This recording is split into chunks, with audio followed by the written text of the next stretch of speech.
Hey Raiders, Mr. Swanson here. I'll be off the screen today, but you can hear my voice. We are here today to go over some test style practice questions for our world history unit number 1. If you're watching this video, it's probably because I'm not in class today. Maybe you're not in class today and you're catching up on some of our learning.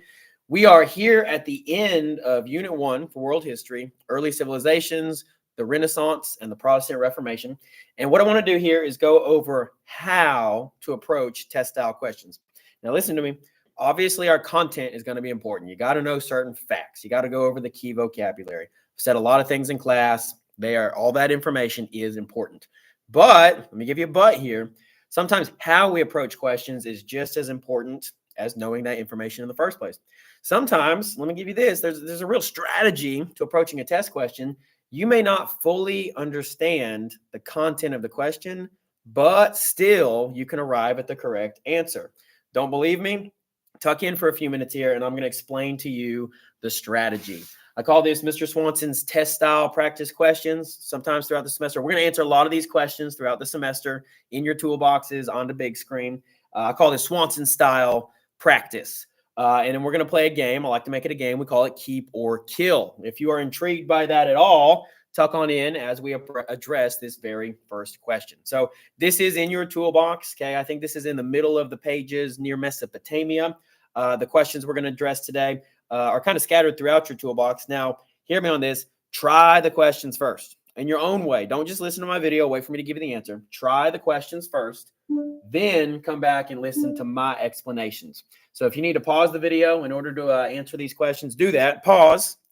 And then only after you've answered the questions, come back and listen to my explanations. See if you got them right and see how I approach the question. Think about how maybe if you got it wrong, maybe how my approach could have helped you out. And the important thing is this is practice. So obviously tomorrow is your first benchmark exam. And I want to say this about tests. I'm not teaching you just to be good at my tests. I'm not teaching you just to be good at the Georgia State test. I want to teach you to be a critical thinker, okay? And you'll love or hate tests. Tests aren't going away in your life.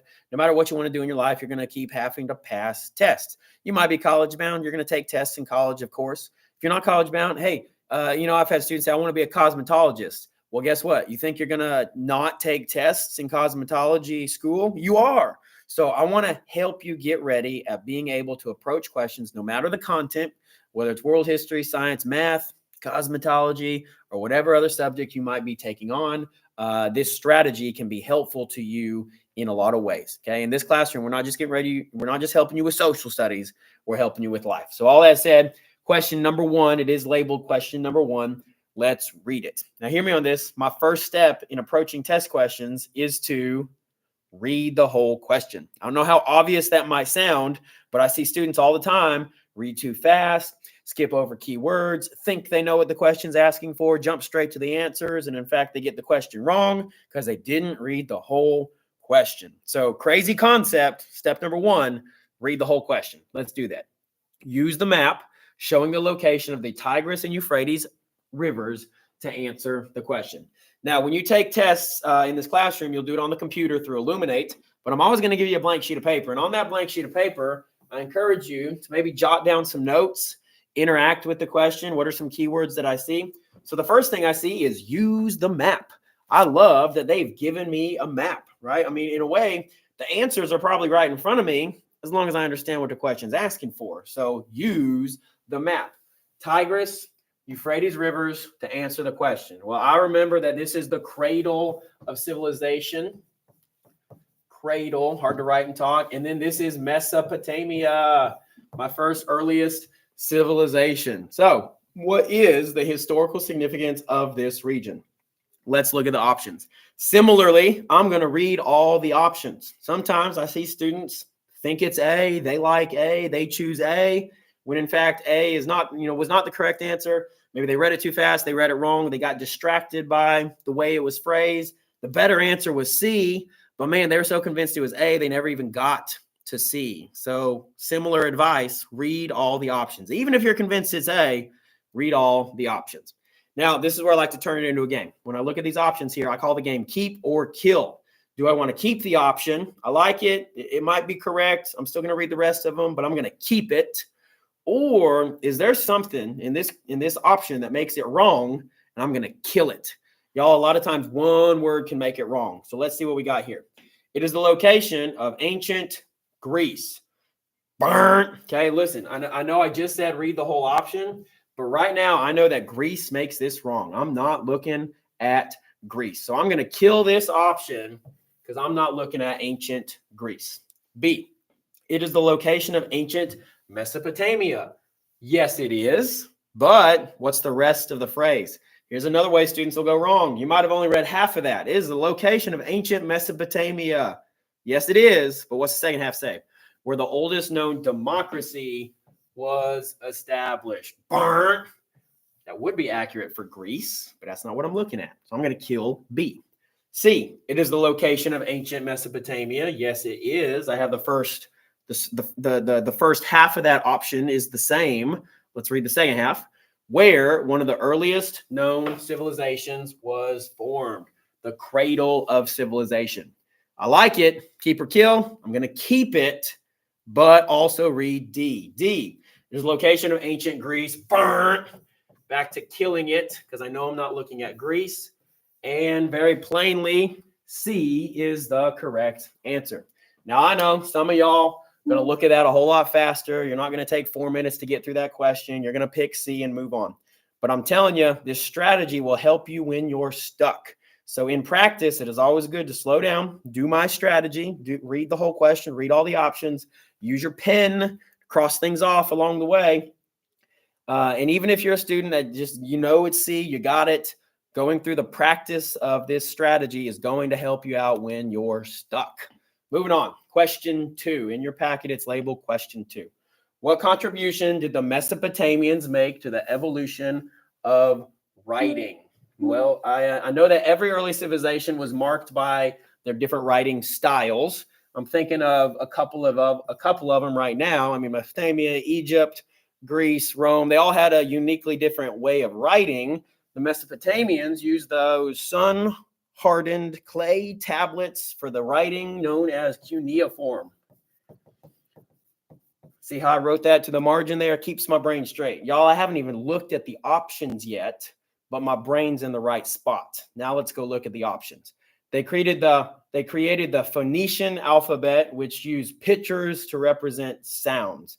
Well, Phoenician alphabet is a real thing. It's not something we talked about in class. I will never set you up for failure by having the answer be something we didn't talk about in class. So it is not A because we didn't talk about it in this class. B, they developed a system of script known as cuneiform, which involved making marks on clay tablets. Keep or kill? Keep. I like this answer, but I'm still going to read the others. C, they developed a system of hieroglyphics. Well, I'm going to stop right there because I know that that's related to Egypt. Kill. I know I say read the whole option, but if there's one word that makes it wrong, go ahead and stop right there. Don't confuse your brain with the rest of it. Just kill the thing. Kill.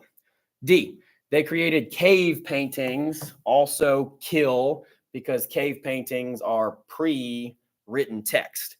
I started off with the word cuneiform. I see the word cuneiform. I like B. It's B. I choose B. Good for me. The answer is B. Moving on to question 3. Question 3, same strategy here. Maybe you're catching on. I'm going to read the whole question and all the options.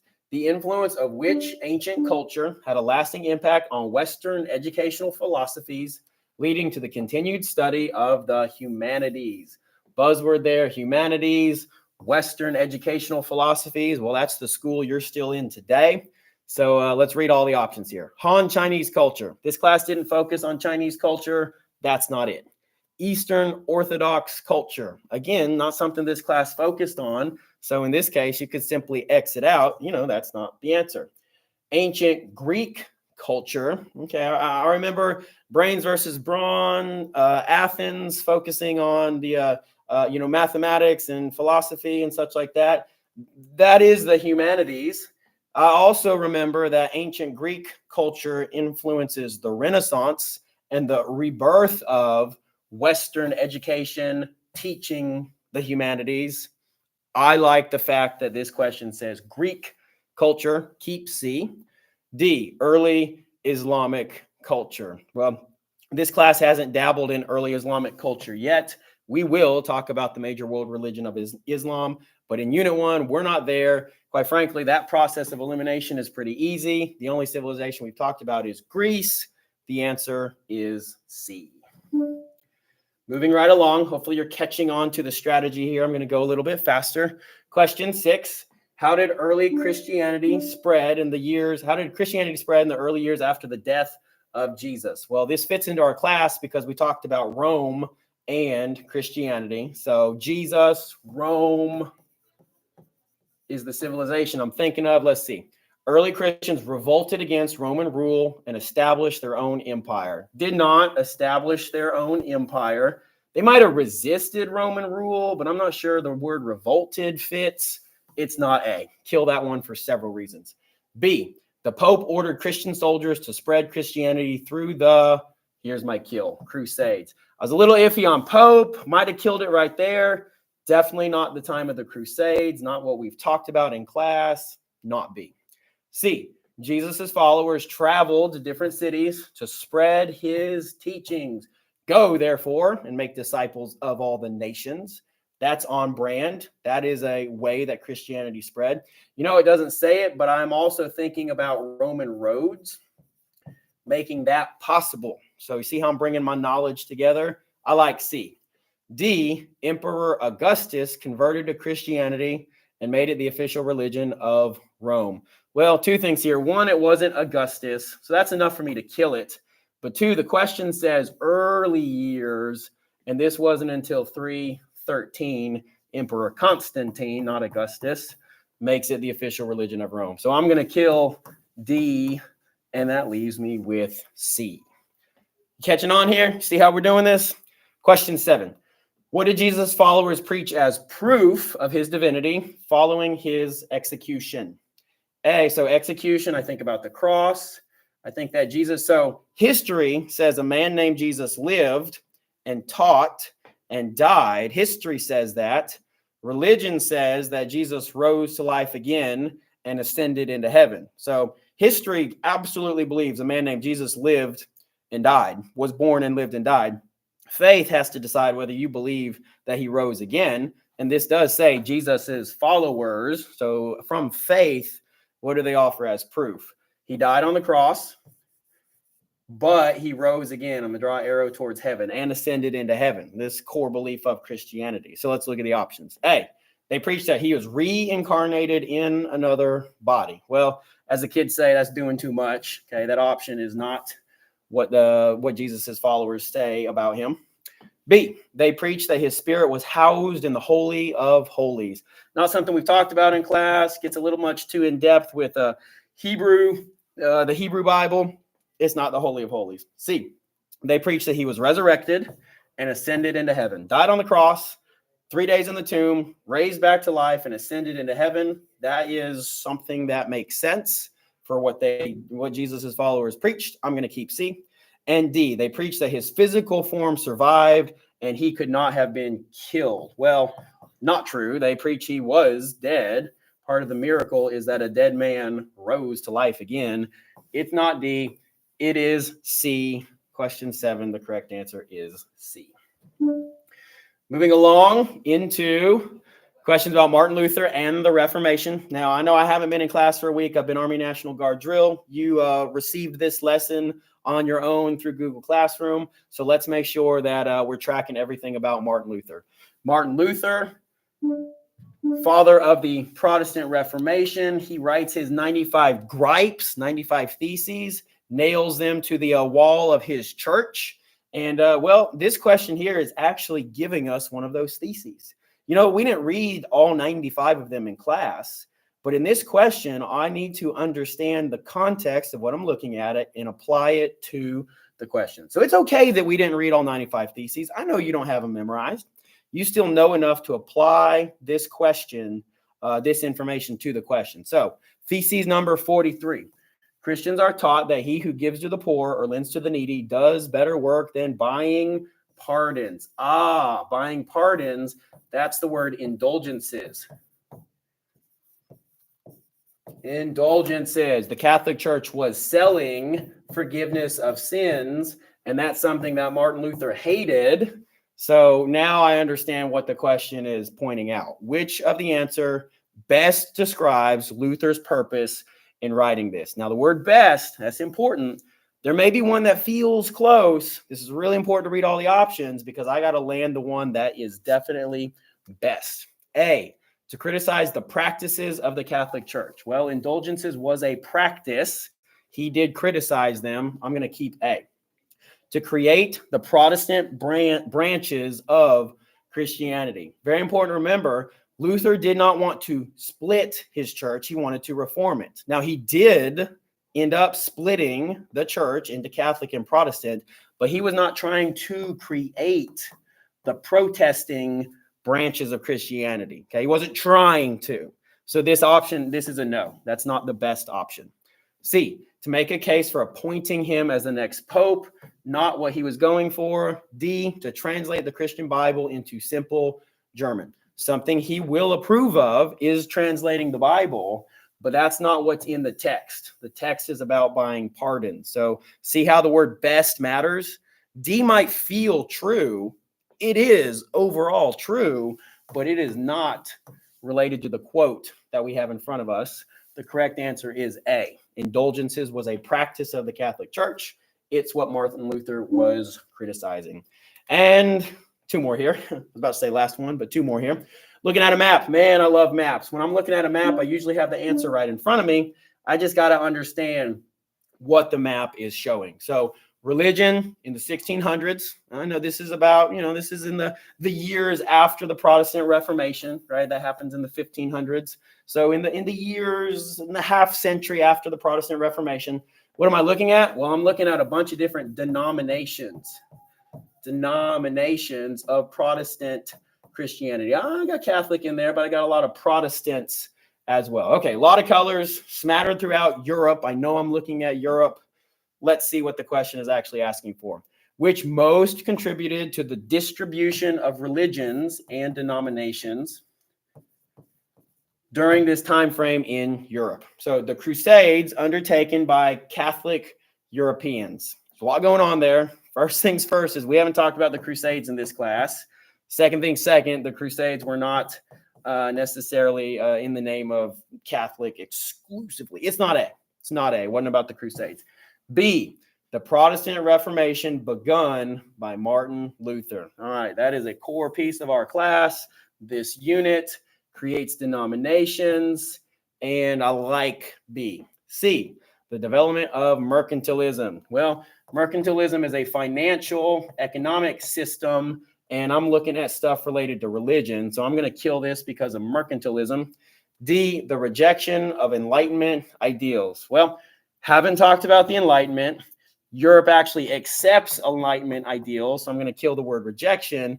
And I know pretty plainly, what has my unit been about? The Protestant Reformation. Okay, a bare minimum, you can whittle it down to the logic of what has my class taught me? My class has taught me about the Protestant Reformation. And finally, last question. No, two more questions. I love this one. It actually gives us a picture. Okay, I know students like to learn through pictures. So question 14 here, find it in your notes, address it before you listen to my video here. Use the image showing Martin Luther to answer the question.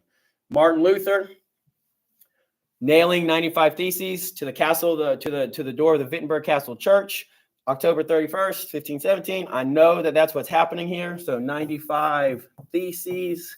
Well, let's read the descriptions. Why was the action shown in the image a turning point in European history? Sparked the events that changed the religious landscape of Europe. I like sparked, changed religious landscape. Again, I could think about denominations. B, it led to the retaking of the Iberian Peninsula by the Catholic Church after years of Muslim rule. Not about Muslims, not about the Iberian Peninsula. It's not B. C, instigated a shift away from religious thought toward secular humanism.